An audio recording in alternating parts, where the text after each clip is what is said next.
Let's talk about this vampire Bain Capital ad.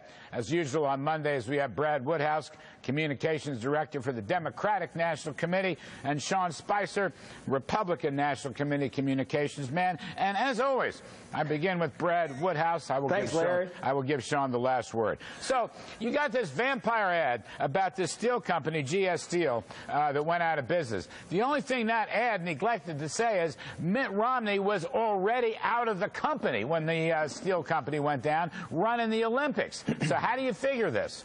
Well, Larry, that's just not true. Mitt Romney was still CEO of the company. He was still an owner in the company. He was still benefiting financially from the company. In fact, he's still benefiting financially from the company today. But let's be clear. Mitt Romney started Bain Capital, and he began what we call Romney economics, which was taking companies, breaking them down, leveraging them with debt, laying off employees, and taking away big profits and fees. That's what happened at GS Steel, and that's just the facts.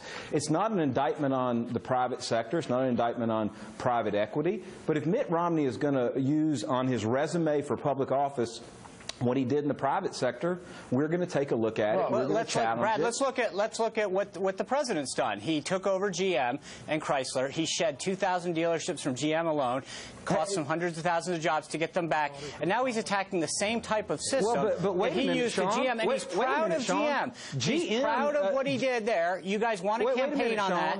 Wait a minute, Sean. GM and Chrysler are in business. GST Steel is out of business. You really want to? How about Steel Dynamics? There are 2,000 dealerships. Can I just raise this point? You really want to make a comparison There's a simple between way out of this, Sean. Hang on, us saving the automobile industry and him profiting at the expense of workers? Your own Czar said that this is a bad analogy. The Washington Post said it was wrong. The facts are what they are, Brad. That's interesting that you bring that up. Steve Ratner said that the attack was unfair, and then right after that, he said Mitt Romney, though, should have never claimed that what he was doing in the private sector was creating jobs. That's where he put this issue on the table. Can I ask this question? Okay, just let me get this in, okay?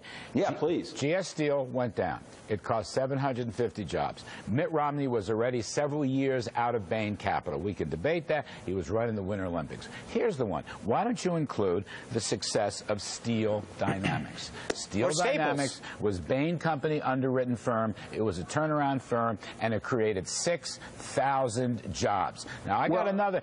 Why don't you just, you know how brutal it was in the steel industry. So they tried to prop up this little GSK, couldn't make it. But they succeeded in Steel Dynamics, 6,000 jobs. Come on, Brad. You got to net out. I'll be glad he is a job creator. I'll be glad to talk about it. Well, look, Larry, come on. You know in private equity, and you know in Wall Street, the issue is not about job creation. The issue is about investment. It's about making wealth for your investors. His former colleagues at Bain Capital have said that their job was to create wealth. It wasn't to create jobs. We're not saying that none of his investments ever panned out, but job creation was not what the investments themselves were about. And for him to say otherwise, people that the president's actually headed to New York tonight to raise money from these same people that you're saying are so evil. Well, no, the president's actually up there asking for campaign cash. Let Sean go ahead, Sean. That's exactly the point. I just think it's interesting that the president is on his way up to New York right now to raise money from the same type of people that they're criticizing. Well, that the Czar said that this was an unfair. That, Larry, as you pointed out correctly, Mitt Romney was turning around the Olympics as a source of U.S. pride at the same time they're claiming that this occurred. They don't want to highlight the other steel companies. They don't want to highlight Staples, all the jobs that were created, all the companies that have been successful.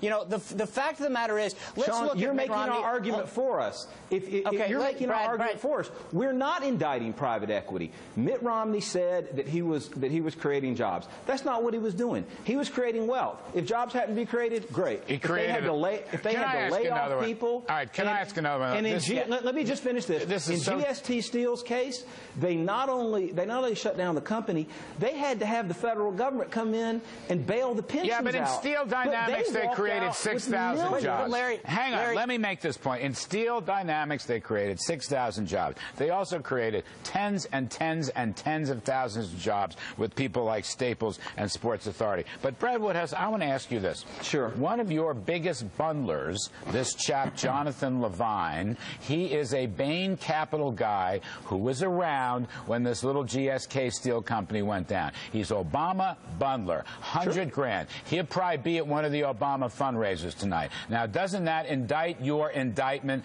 and show how silly this whole line of reasoning is? He's your guy, he's from Bain Capital, and he's raising a fortune for Obama. Well, heck no. I mean, he's paying for the ad.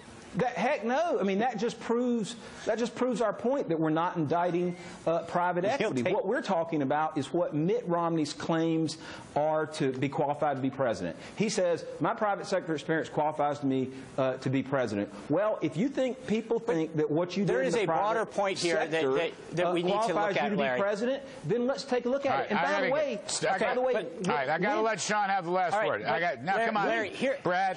Sean's got to have the last word. Here is the bigger picture. I think when you look at Mitt Romney as a leader, there is no question that overall he has turned around the companies that he worked for, that they created jobs and helped. When Barack Obama as president, you look at his stewardship. You've got Solyndra, you've got GSA, you've got NOAA hiring magicians. When you talk about leadership and the ability to get things going on the right track, there is a clear contrast in this race. I have to leave it there, gentlemen. You are terrific. I'm sorry. We could go on for an hour. Maybe one night we will.